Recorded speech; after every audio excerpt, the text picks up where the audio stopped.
Rory and Mal exchange shots with Brandon Jennings because of Joe Budden. Yeah, that's right. The Pod Wars have started up again, and it's as a result of Joe Budden's admission that he is making $20 million a year. Well, everybody started to take shots at Rory and Mal, saying that, hey, they must regret leaving the podcast. And one of those people that did that was Brandon Jennings. He, quote, retweeted a post from somebody who shared the article saying Joe deserves it. He got rid of salt and pepper. Business started booming, and the cast is way better, man.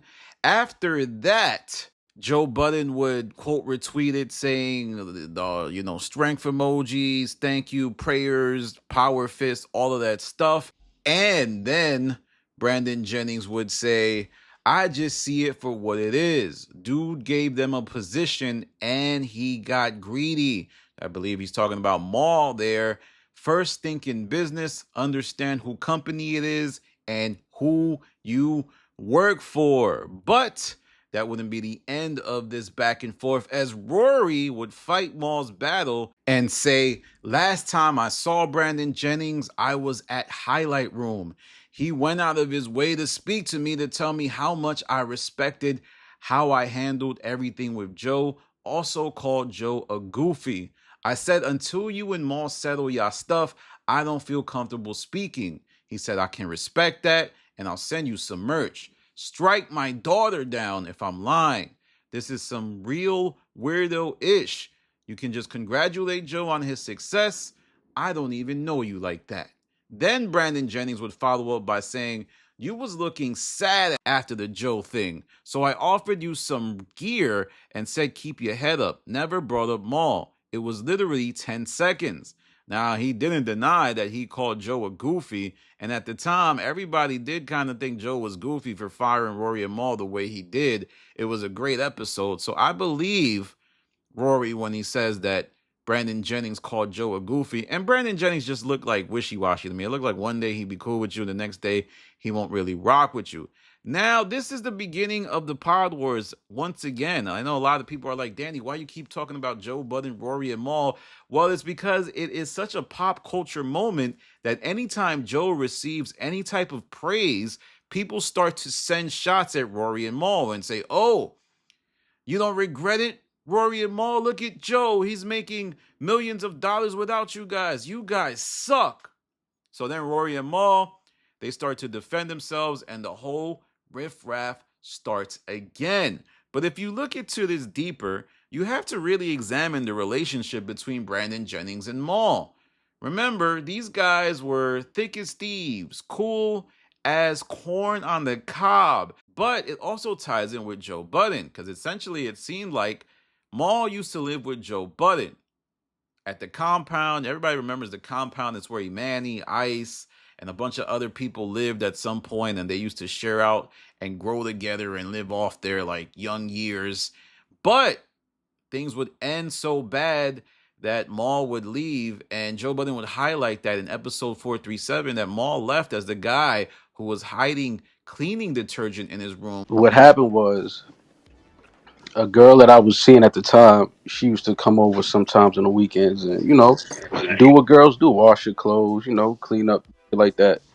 So she had bought some detergent and put it in my closet. I didn't even know it was in there. So when I left, I was out of town for a few weeks. I think I was on the West Coast or something. And I guess that's when somebody went in my room and in the closet saw detergent, and then that turned into the hiding detergent thing. Which to me signifies that something happened, they fell out. Mal probably didn't like being there, and as a result, decided to find a new place to go. And one of the new places he went was probably Brandon Jennings' mansion when he was towards the end of his NBA career, whether it be Detroit or when he went to New York. I mean, I think Mal talks about staying with Brandon Jennings, and it seems like he fell out with him as well. So Brandon Jennings and Joe Budden probably have a kinship of being the people that house Mal, and as a result, enjoy kicking his back in. But conversely, I think Mal left an impact on Joe Budden and Brandon Jennings because they can't stop talking about the guy. It's almost like a relationship. Like these two dudes really miss Maul, but because Maul has cut them off and refuses to talk to them, it has turned into taking shots at each other. There was even a point where Brandon Jennings said he was going to swing on Maul or something like that. Tell Maul that I want to get in the ring with Maul. He had a wide open one round, 3 minutes. Let's see if he want to get down. A fight? Yeah, I want to get down with Maul. Man, you gonna get tired, dog. No, 1 round, 3 gonna minutes. Get tired. Let's see. I gave him a Jesus piece, and now he walking around thinking he Black Jesus. Shut up, Maul. Crashing out for Drake. Drake don't even know you. Now you know Maul. All you gonna do is go call some. Go call some. A lot of stuff going on. I think all these guys are jealous of each other. I low-key think Joe Budden and Brandon Jennings feel jealous of Drake because now Maul is talking about how much he loves Drake. But it's interesting to see Rory chime in and take up for Maul because Rory's pretty direct and he's going to let you know how he feels. Also, Brandon Jennings is probably right. Rory looks sad a lot. Like, Rory would probably look sad at his birthday. He'd probably look sad at Six Flags. He would probably look sad while eating a milkshake with fries. Like, that's his general demeanor. So I believe there's some truth to what Brandon Jennings said, but I also completely believe Rory when he says that Brandon Jennings called Joe a goofy. But let me know what you think. I feel like Joe is going to add flame to the fire or fire to the flame, whatever way that goes, because there's other people hating on Joe. There's Mandy, right? Mandy just tweeted something out saying there was a picture of a superimposed picture that was doctored to make Flip Parks, Melissa Ford-ish look upset that Joe was making $20 million a year while they were getting 1.5 million amongst the staff to split up. And she said capitalism. And it's like, why is Mandy talking about this? Because capitalism is what she always leads with. Anytime you talk to Mandy, she's going to bring up how much money she makes. You could be telling her, hey, Mandy, good day to you. And she'll be like, I get money. I'm so rich. Oh, my God. All you people, I look down upon you because I'm Mandy and I signed a 7-figure deal with iHeart. Charlamagne just gave it to me because I'm so ill, not because I begged for it. And that's just the beginning. And also Big Loon, another person who has a podcast, was like this.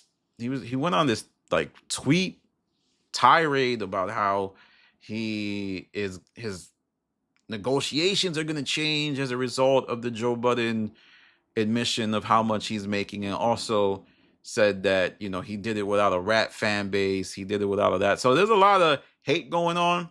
And I'm telling you right now, there's text threads. There's people that are like, yo, why did Joe do that? Why is he doing that? Why is he telling us how much he makes? He's so insecure. I'm guaranteeing you that's that. And it's all likely coming from the Charlotte Avengers. I'm talking about people like Mandy. I don't know about Weezy. Weezy don't. I don't think she cares. But Loon, everybody at the Black Effect Network group chat is pissed off about this. I'm telling you that right now. They were heavily invested in seeing Joe fail because if Joe fails, it affirms their business model. But now that there's another business model out there, kind of challenges them. It makes all the people, even Rory and Maul, they're kind of in the same business model. Sign to a big company, they get the ads for you. So what you're seeing is everybody who doesn't have the Joe Budden business model is being made fun of, being ridiculed, and they're having to control the narrative again. I assume, I guarantee you, I can guarantee, lock it in, guys. Charlamagne is going to probably release some type of puff piece about himself real soon. It's going to be in Variety or Vulture. This is just what he does. He doesn't like when there's another person in media stealing the spotlight. And I know this seems like a wild tangent, but between the beefs, beneath the surface, a lot of this stuff goes back to the business. It's like Lester Freeman. If you follow the money, you don't know where this thing's going to go. That's The Wire, by the way, guys. I know a lot of you haven't seen The Wire. All right, y'all. Let me know what you think about Rory and Maul versus Brandon Jennings and how it ties back to Joe Budden. Also, the rest of the Charlotte Avengers Black Effect Network, work structure, taking shots at Joe, a little sneak dissing going on. Let me know about all of that. And I'm here to still follow the fallout from it, because I think this is exactly what happened with the Complex article when he was named #1. People were like hating, and you're going to see the whole thing start again. Pod Wars Part 89 is here, y'all. Follow me on Instagram, The Stop TV. Follow me on Twitter, The Stop TV. Follow me on Patreon, The Stop. This is Danny from The Stop. Peace.